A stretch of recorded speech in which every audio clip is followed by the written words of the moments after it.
Hello guys, पडोसीको घरमा गएर birthday खाएर त आइपुग्यो।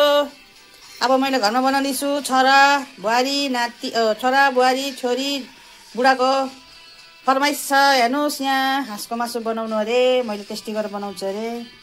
हाँसको मासुमा कुम्रा, अनि यहाँ हेर्नुहोस् प्याज तेजपत्ता, यहाँ लसुन अदुवा खुर्सानीको पेस्ट छ, यहाँ जिरा र गोलमरिचको पेस्ट छ। आजको रेसिपी हो हाम्रो, हेर्नुहोस् होला। अब बनाउँदै गरेको देखाउँछु बादमा।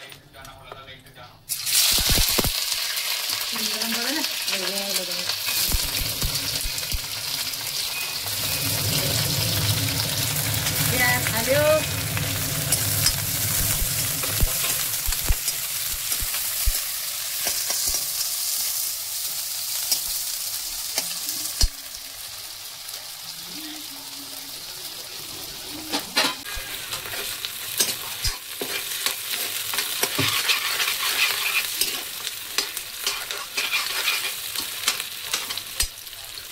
दुईटा फुटेको खुर्सानी,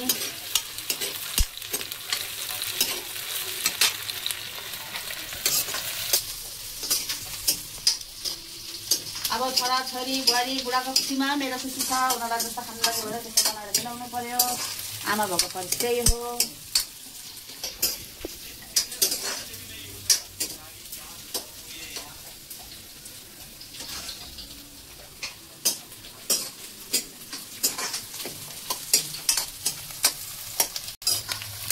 यहाँ तेल कम हालेछु।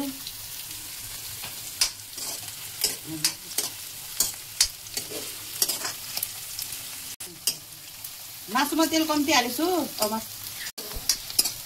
मासुमा यो कराईमा तेल कम्ती हालेछु प्याज भुट्दाखेरि, किनकि मासुमा तेल बहुत छ। हाँसको मासुमा तेल छ। तेल छ पनि राम्रो होइन शरीरको लागि। जिरा हाले,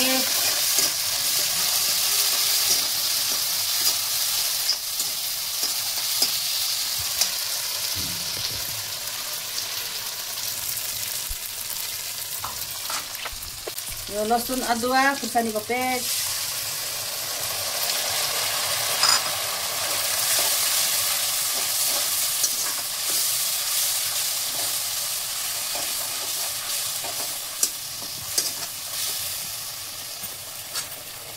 हल्दी रङ अनुसारको,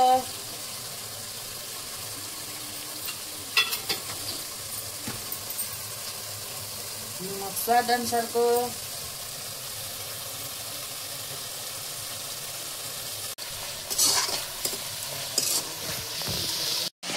अब जब तक मसलाले तेल छोड्दैन भुटिराख्नु पर्छ यसरी। अलिअलि तेल छोड्नु स्टार्ट भयो। अलिअलि तेल छोड्नु स्टार्ट भयो। हेर्नुहोस्,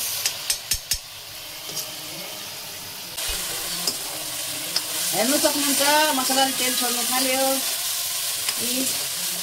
अब यी मासु हालिछु। मासुमा पुरा चर्बी छ।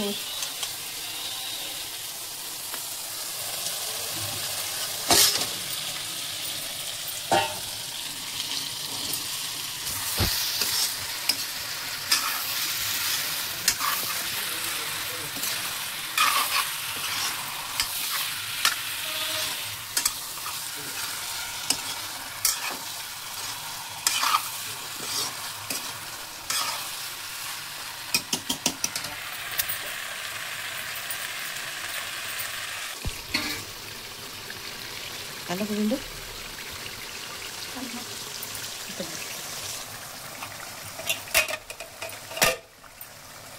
Ako kubindo hale.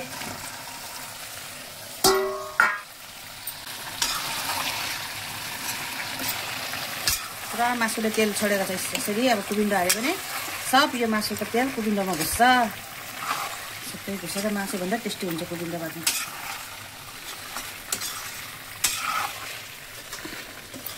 हाँसको मासु बनाउनु भयो भने हजुरहरूले पनि कुबिन्डो नभए मुला नभए सलगम हालेर बनाउनु, टेस्टी हुन्छ।